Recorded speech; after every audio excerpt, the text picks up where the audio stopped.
Alright guys, we're jumping right back into the part 2 of my DC Villains tier list. Now we're going to completely finish it off today. There are some characters I might spend some time talking about, but then there are other characters I might go through quickly. But regardless, at the end of this, let's see what the full list looks like. Alright, here we go. So we're starting with Heatwave, which this one's really easy for me. He's going into D. I don't really like Heatwave all that much. I don't have fond memories of the character. Hugo Strange. Here's a good one. I'm putting him up into the A. Some people could argue an S, some people might even argue a B. The reason why I like Hugo Strange is very much so influenced from the Arkham City game, but even some of his stories from the 80s and 90s, the comic book where he even dresses up as Batman because he wants to be him so bad. His addiction to knowing who Batman is and what makes a man like Bruce Wayne become Batman and do what he does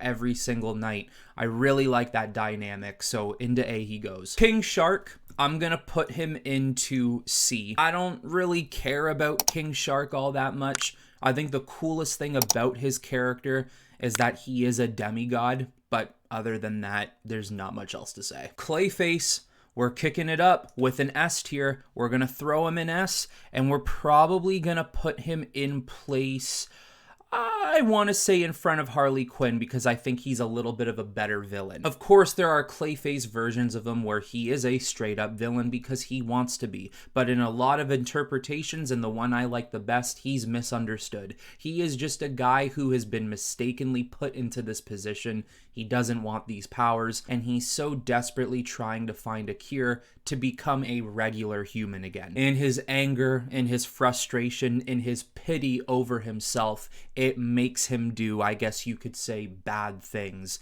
and be a unfortunate villain for Batman. I also think he can be one of Batman's toughest opponents as well. Anti-Monitor. I'm sure there are a lot of people who love this character and some people who hate this character. I'm more in the like side of the character. I'm gonna throw him in A. Maybe that's a little too high for some people. Maybe that's even low for some people. A big reason why I have him there is because I just love the multiversal destruction. I love the fact that this is just a character who's like, yeah, I'm gonna eat multiverses and there's nothing you can do to stop me. I guess the biggest downfall about Anti-Monitor is that's really all he's got going for him. He's got really no other goal or no other aspirations, which I guess is fine for certain characters, but I like him in A. We got another S. We're putting in Mr. Freeze. And I think I'm going to put Mr. Freeze a little higher.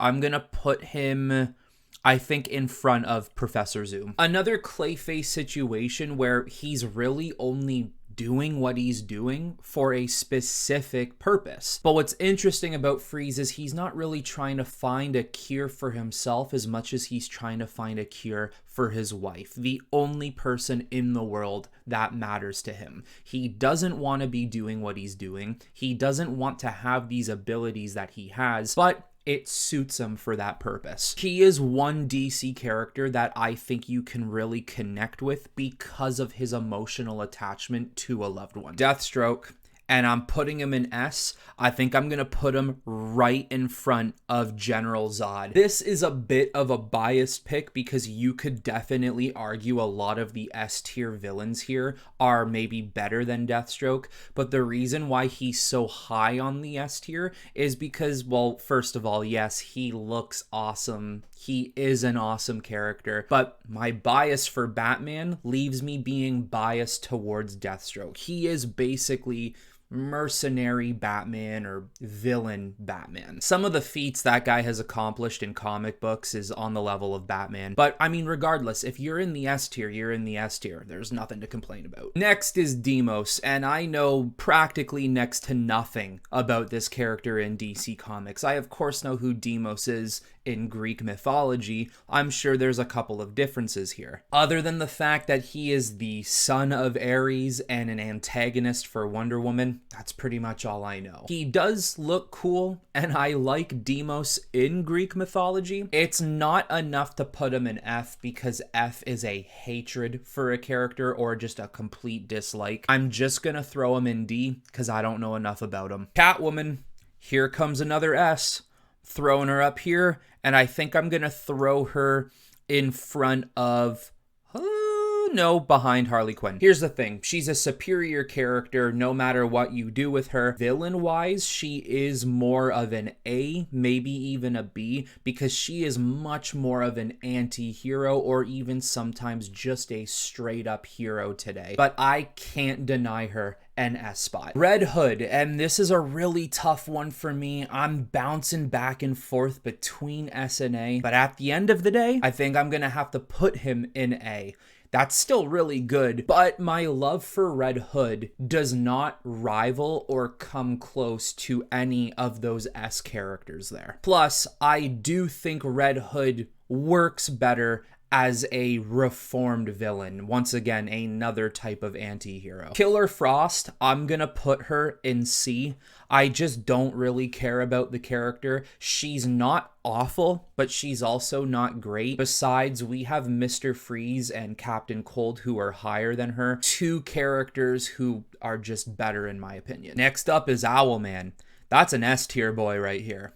And I think I'm gonna place him in front of Scarecrow. You know that scale system of like lawful good, lawful neutral, lawful chaotic, and it goes through neutral and evil? Owlman is literally just lawful evil with a mixture of chaotic evil. He is the calculating evil version of Batman, who even sometimes is better than him in physicality and mentality. Owlman does not need a crime syndicate to be a good character. He is a great character on his own. And honestly, if they ever found a way to make Owlman part of the DC comic book canon, I would not complain. Man-Bat, I'm throwing in B.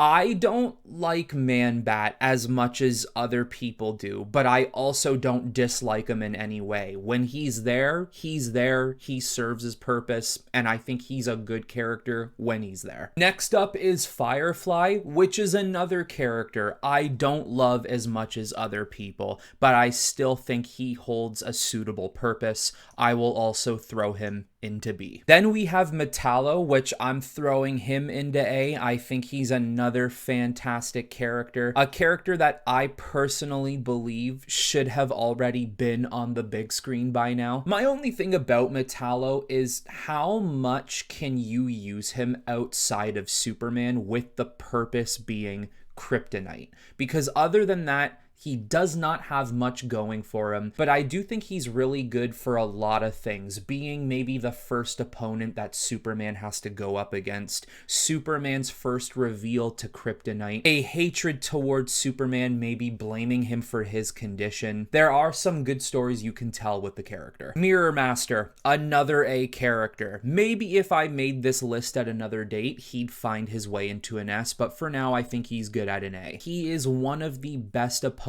to go up against a character like the Flash, in which you don't need to use super speed. Next up is Parasite, and this is another S character. I'm gonna throw him just behind Ares. I think Parasite is one of Superman's deadliest foes. He's not easy to bring down. He's also another character I think deserves a lot more recognition for Superman compared to some of his other villains. Solomon Grundy, I'm gonna put in A. This big, dumb, brutish zombie who just teams up with a band of villains to take down a Justice League because he don't like good guy, he like bad guy, I think is a fine villain character. Kite Man's next, and I know I'm probably gonna get some sort of backlash for this, but frankly, I just do not care.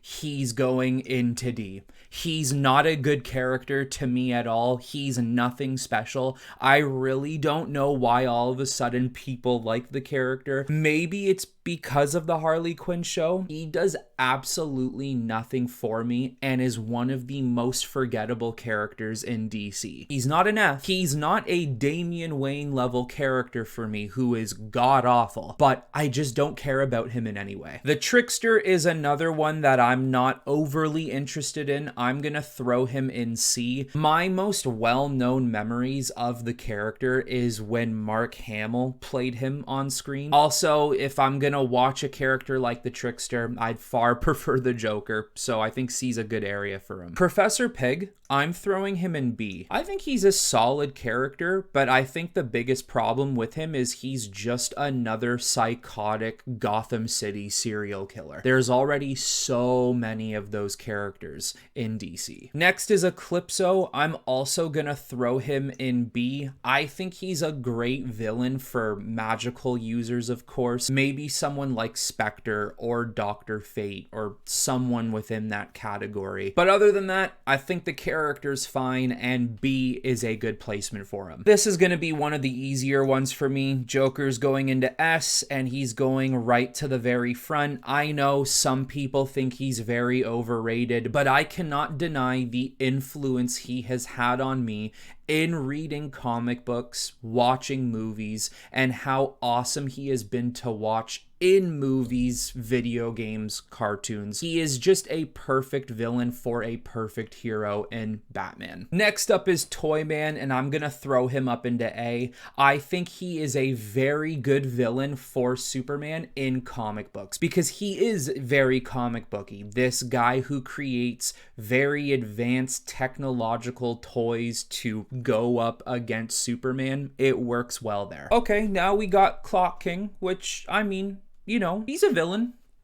You know, it is what it is. He's a villain. I don't know. I've just never really taken much interest into Clock King before. KG Beast, I'm gonna throw him in B. I always found him to be a very throwaway type of character, or a character who operates really well with other characters. KG Beast on his own is not one of the mercenaries I would think to get to know a little bit more. I would look at other characters. Sorry guys, can't get into Catman. I don't hate him, but he's definitely a D. I've tried and I just can't do it. Empirix, I believe this guy's name is another D character. I don't even think he's been used since the 2000s. There's not much to talk about with him, so we're moving past this. Sinestro. Here is another S character. I think I'm gonna throw him in front of Ra's al Ghul. I love Green Lanterns. I love the Lantern Corps. I love that side of DC. I think it's what makes DC extremely unique. Who doesn't like a yellow ring? Who doesn't like a red, green, blue ring? Who doesn't like that stuff? Who doesn't? And if you love Batman, you love Fear. And if you love Fear, you're likely gonna like Sinestro. Next up, we got Lisa Snart.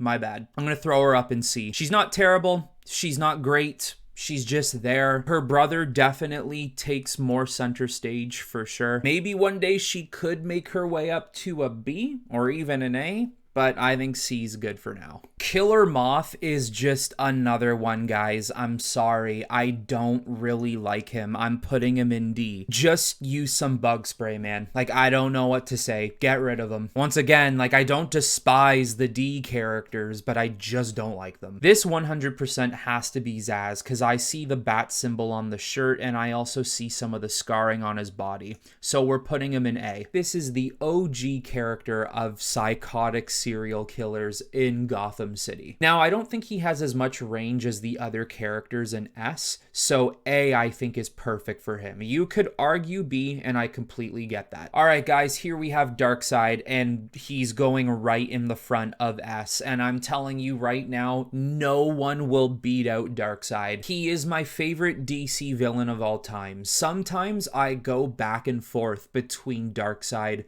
and Joker. At the end of the day, Darkseid would take the cake. I don't just like him as a Superman villain, I like him as a Justice League villain. I like him as a universal threat. I think his demeanor is awesome. I think his persona, his character is great. I think his powers and abilities are next level. I love everything that Darkseid has to offer. Here's Bane, and I'm actually going to rearrange S a little bit here. I'm going to throw Bane in front of General Zod, which then means Scarecrow is also going to go in front of Bane, because I do like Scarecrow a little bit more than Bane. But about Bane, this is just a guy who is a roided out wrestler who has been turned into so much more, and one of the greatest threats to Batman. I mean, not only has the guy broken Batman's back in the past, but he has just become a strategist, tacticianist, mastermind. Bane has become so good, he's not just a threat to Batman anymore, he can be a threat to anybody. Doomsday, who's also going into S. And I think I'm gonna throw him in front of Sinestro here. I know he's just a mindless monster who causes destruction and death any way he can. But sometimes those characters can be really fun to watch a hero try to take them down. I think there's like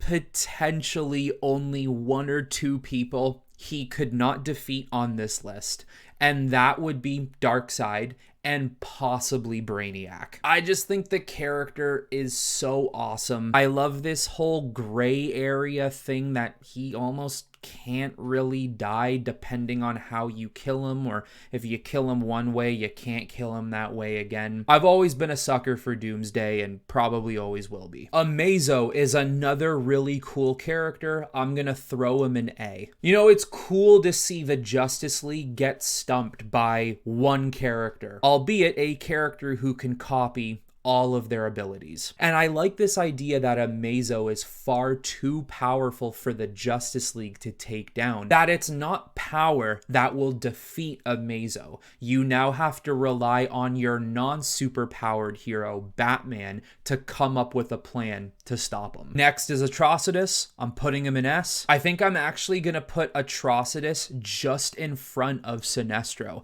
I love the Red Lantern ring. I love the rage idea. I love the more brutalized powers that come with a red ring. I think they're really cool. Mongol is up next, and I'm gonna throw him in A as well. Now, I know there's probably a lot of people who would throw him in S, and I completely understand that. He's not there for me yet, but who knows, maybe one day he could be. Now, Riddler. This is a character I always like to talk some shit about, and even too when we play Arkham on stream, I always mock him and make fun of him. He's not terrible. He truly isn't. It's just easy to make fun of the character. I'm gonna throw him in B. I think there are times where he can be a really good character. There are times where he can be super frustrating and annoying, and there are times where he can just straight up be a bad character. If they worked on his attitude and personality a little bit more, maybe he'd be an A. Now we have Black Beetle, and I'm gonna throw him in D. Look, I like Blue Beetle. I think the character's cool, but I don't really know much about Black Beetle, and also I'm not really interested in knowing more. Trigon, which I think is an awesome character.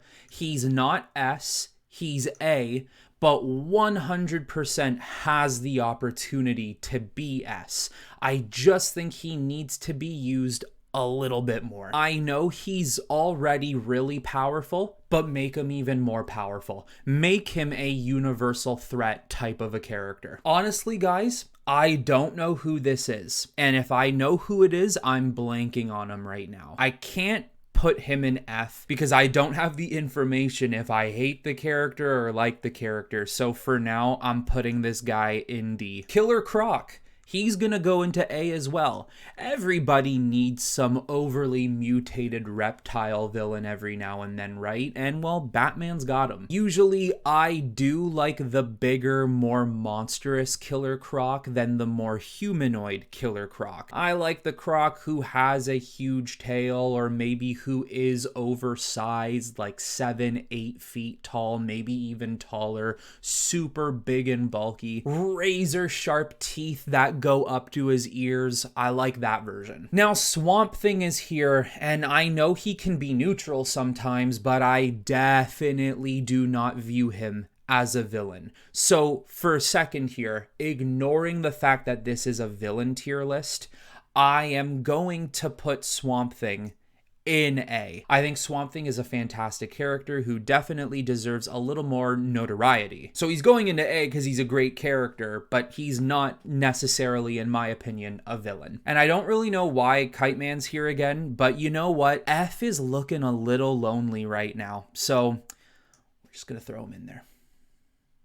So there you go, guys. This tier list is over. And like I said, there was going to be a lot more S's and A's for villains than there was going to be for the heroes. I like all corners, or at least some aspects of all corners of DC, hero or villain. But looking at this list compared to my heroes list, maybe there is truth to the statement that DC just knows how to make fantastic villains. But there you go, guys. That's the completion of this tier list. So let me know in the comments below what some of your tier list would look like and where certain characters would fall for you. If there's any other tier lists you'd like to see me do, or any other videos you'd like to see me do, comment down below and I can try to get around to them. But that is all I have for you on this one, everyone. So until next time, I will talk to you all very soon.